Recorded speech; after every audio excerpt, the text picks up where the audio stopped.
They say you never really know someone until you see how they treat you when they think they own you. I learned this truth at 72. Watching my own son rifle through my purse like a common thief, searching for evidence of what he called my wasteful spending. My name is Eleanor Vance, and for 3 years I had been living in what my son Kevin and his wife Jessica generously called their home.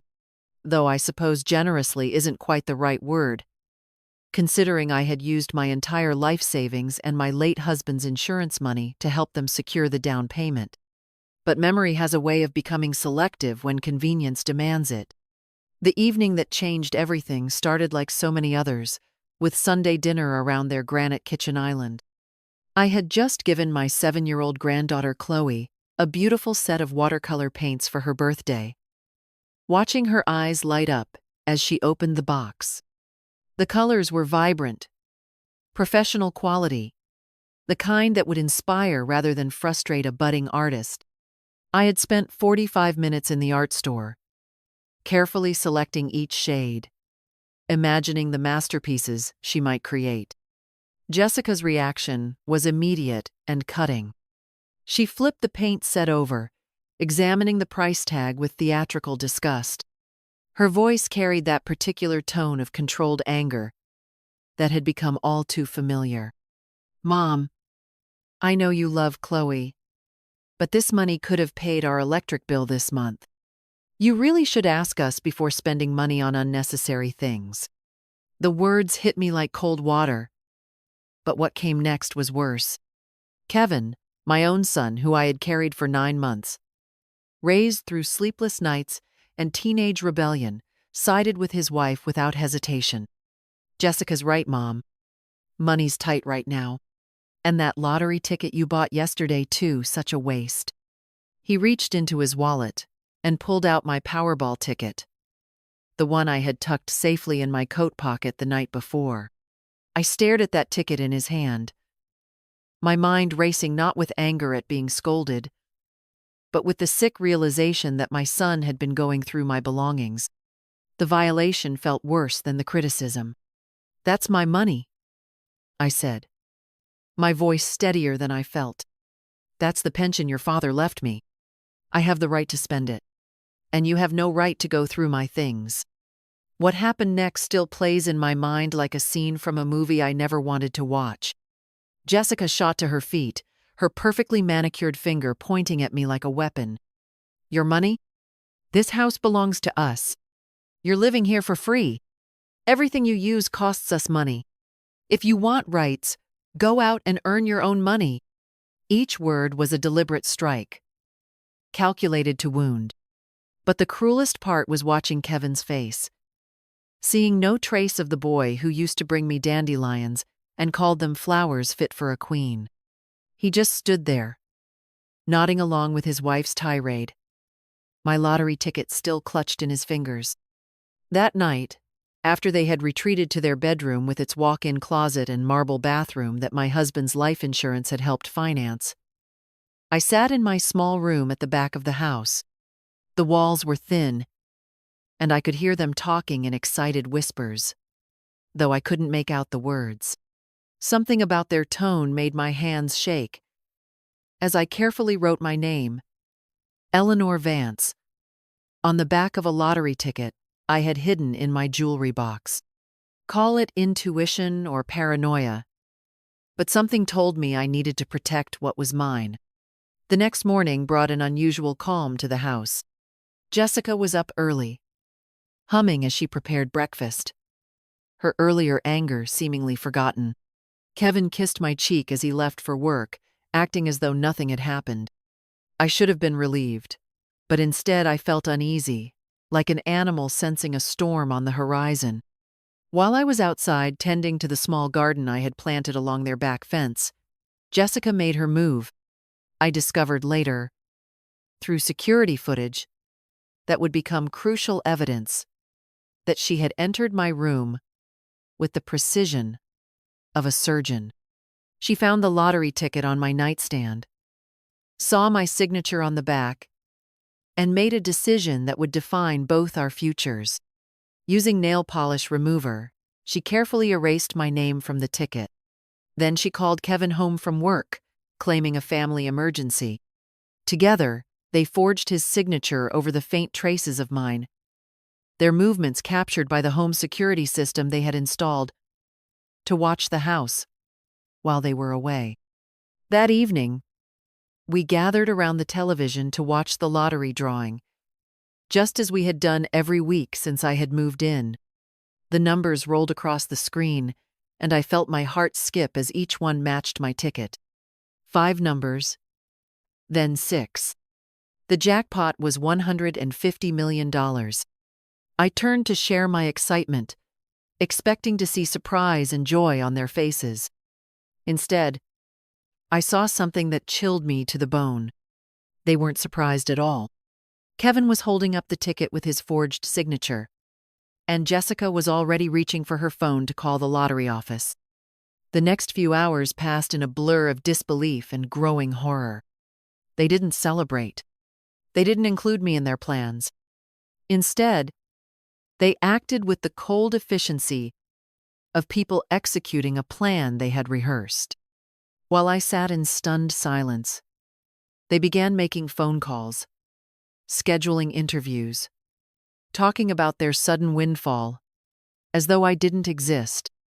When I finally found my voice and tried to explain that the ticket was mine, that I had the original signature, they looked at me with something approaching pity. Jessica patted my hand condescendingly and suggested that perhaps the stress of the day was affecting my memory.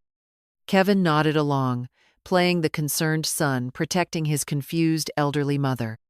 The final blow came the next morning. I woke to find my belongings packed into black garbage bags and stacked by the front door. Kevin stood in the doorway of what had been my room for 3 years, his face a mask of fake regret. "Mom, we've been thinking about what you said yesterday about wanting independence. We've decided it's time for you to have your own place. You have 10 minutes to get ready." When I tried to protest, tried to explain about the lottery ticket and my rights as a resident of the house, Kevin physically pushed me away from the door. I fell hard on the grass, my hip screaming in protest, and watched in shock as Jessica appeared with her phone, recording everything. "Everyone can see she's attacking us," she announced to her camera. "We're just defending ourselves."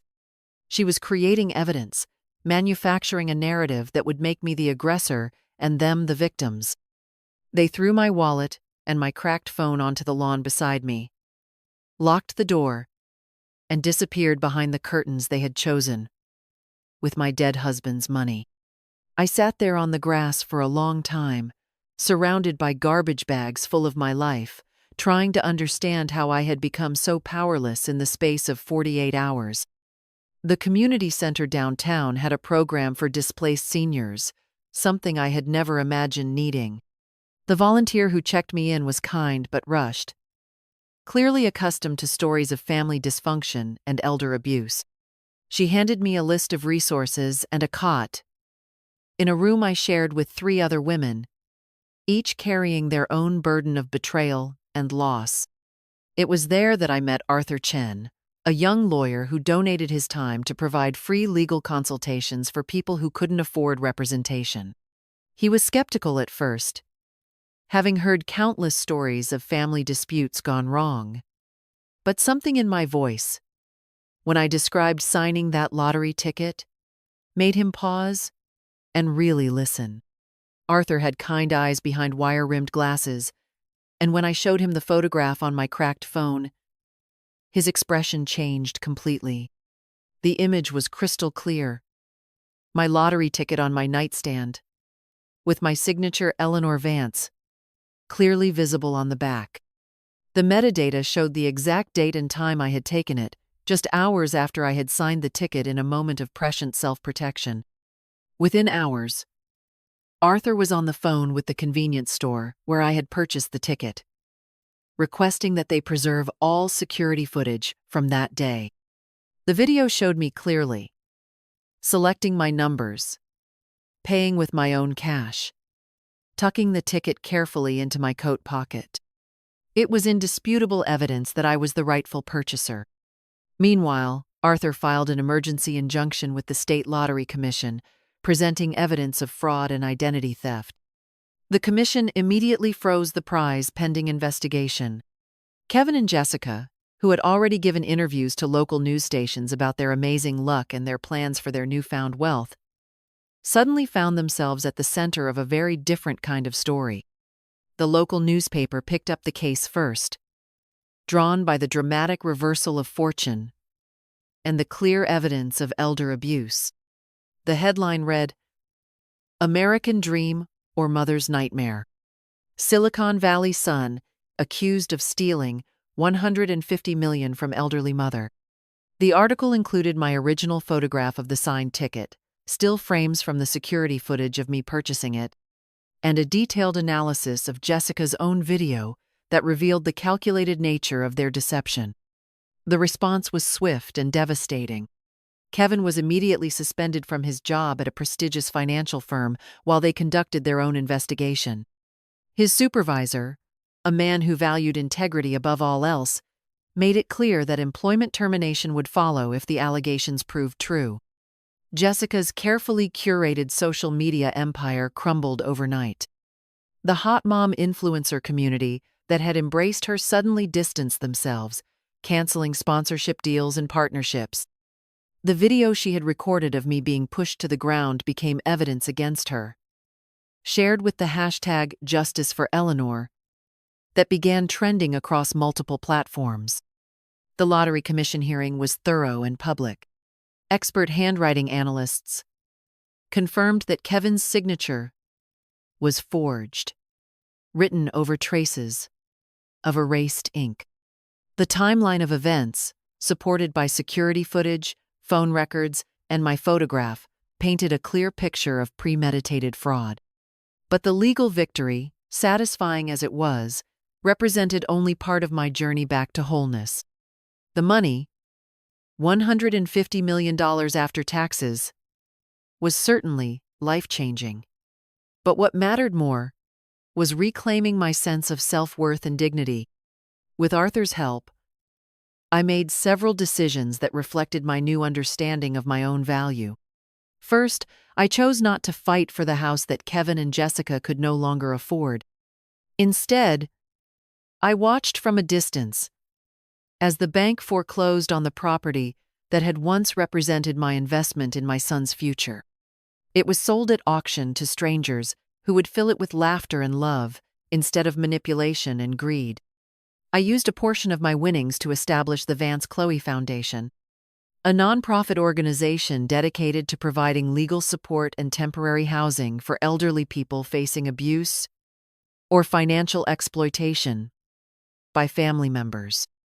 Arthur agreed to serve as the foundation's chief legal counsel. His compassion and expertise, now available to others who found themselves in situations similar to mine. The foundation's first project was the purchase of a small ranch outside the city, a property I named Mother's Land. It sat on 20 acres of rolling hills, with a main house that could accommodate up to 12 residents and smaller cottages for staff and volunteers. I had always dreamed of living somewhere with space to breathe, somewhere I could plant a real garden and watch things grow under my care. The legal proceedings against Kevin and Jessica continued for months, but I found that my anger had transformed into something more productive. They faced charges of fraud, elder abuse, and identity theft. Kevin lost his job permanently and struggled to find new employment with a criminal record. Jessica's influencer career never recovered, her follower count dropping from hundreds of thousands to just a few thousand loyal supporters who gradually drifted away as her content became increasingly bitter and defensive. The most important legal victory came when Arthur helped me petition for guardianship of Chloe. The evidence of her parents' fraudulent behavior, combined with their financial instability and my ability to provide a stable, loving home, convinced the family court that my granddaughter would be better served living with me. I'll never forget the day Chloe arrived at Mother's Land with her small suitcase and the watercolor set that had started everything. She was quiet at first, confused by the dramatic changes in her young life. But children are remarkably resilient when they feel safe and loved.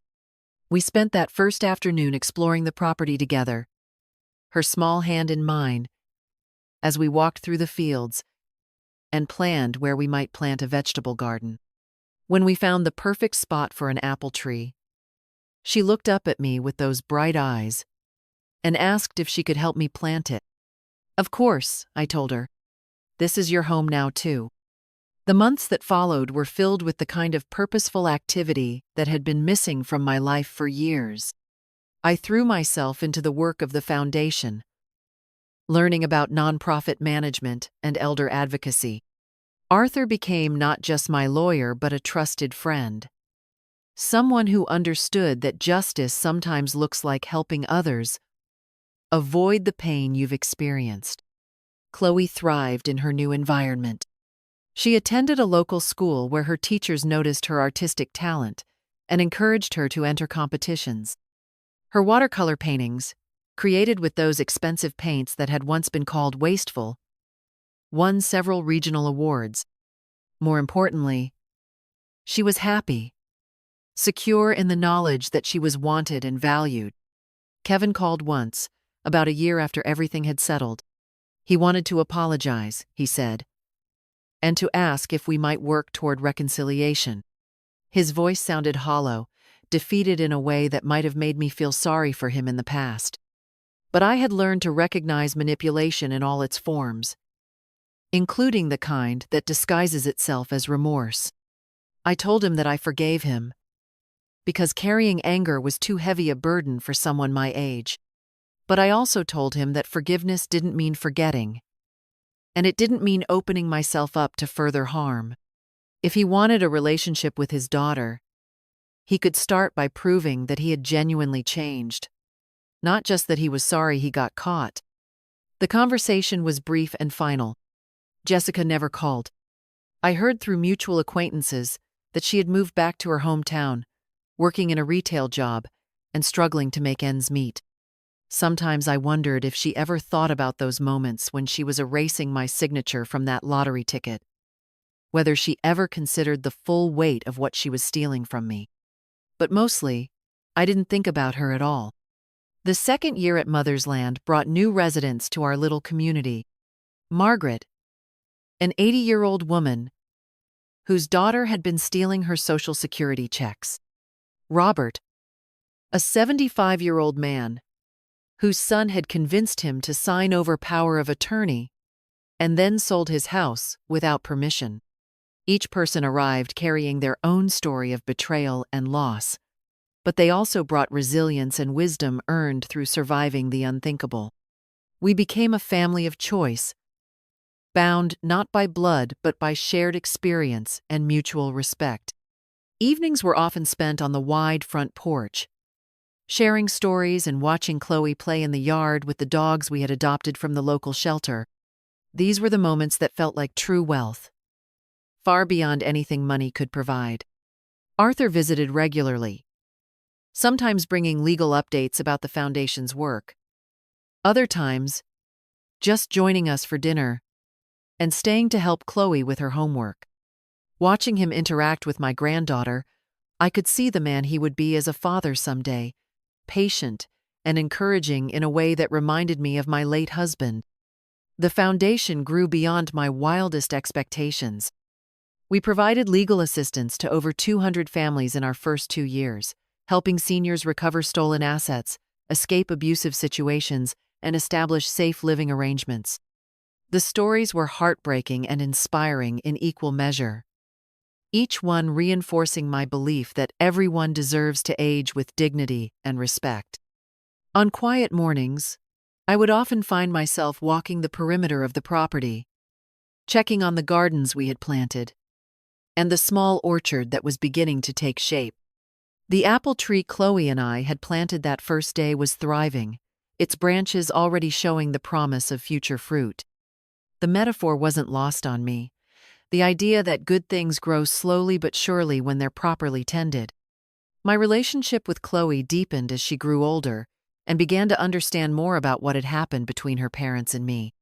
She never asked for details, but sometimes she would squeeze my hand a little tighter when we walked past the framed newspaper article in the Foundation's office, the one that told our story to the world. One evening, as we sat together working on a jigsaw puzzle, she looked up at me with serious eyes and said she was glad she lived with me now. When I asked her why, she said it was because I never made her feel like she was in the way or cost too much money. The simple honesty of her observation broke my heart and filled it simultaneously. I realized then that my victory hadn't just been about the lottery money or even about justice being served.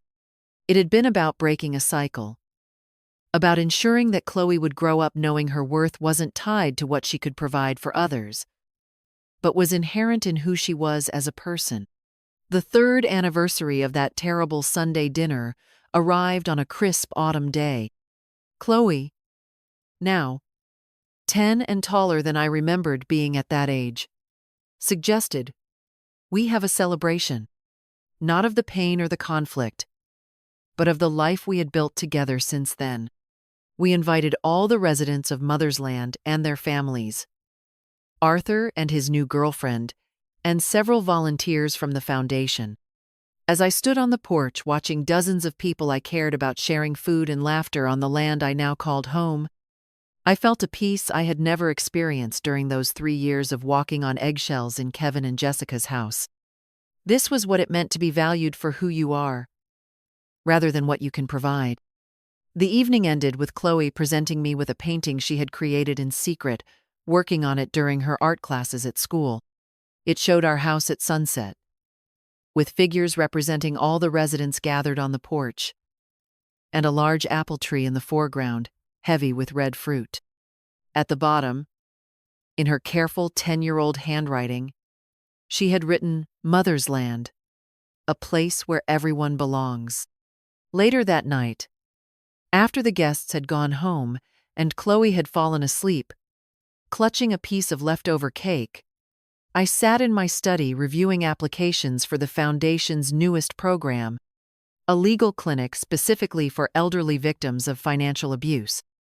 Each application represented someone who had been betrayed by people they trusted, someone who needed advocacy and support to reclaim their dignity. I thought about the woman I had been 3 years ago, so desperate for acceptance that I had tolerated being treated as a burden in my own son's home. That woman seemed like a stranger to me now, someone I could feel compassion for but no longer identified with. The journey from victim to survivor to advocate had changed me in ways I was still discovering. The work wasn't finished. Every week brought new cases, new stories of children who saw their aging parents as obstacles to their inheritance, rather than human beings deserving of respect. But every week also brought victories, moments when someone reclaimed their autonomy or escaped a harmful situation with our help. As I turned off the lights and headed upstairs to check on Chloe one more time before bed, I passed the large windows that looked out over our property. The security lights illuminated the pathways between buildings, the greenhouse where we grew vegetables year-round, and the memorial garden we had planted for residents who had passed away peacefully in their own beds, surrounded by people who cared about them. This was my legacy now, not the money Kevin and Jessica had tried to steal, but the community we had built from the ashes of their betrayal. Every person who found safety at Mother's Land, every legal victory that protected someone's dignity, every child like Chloe, who learned early that they deserved respect and kindness, was proof that something beautiful could grow from even the darkest soil.